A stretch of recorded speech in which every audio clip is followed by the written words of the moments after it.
नमस्तेऽस्तु महामाये श्रीपीठे सुरपूजिते शङ्खचक्रगदाहस्ते महालक्ष्मी नमोऽस्तुते। नमस्ते गरुडारूढे डोलासुरभयङ्करी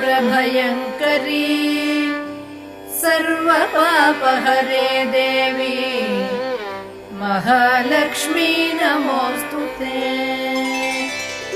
सर्वज्ञे सर्ववरदे सर्वदुष्टभयङ्करी सर्वदुःखहरे देवी महालक्ष्मी नमोऽस्तुते।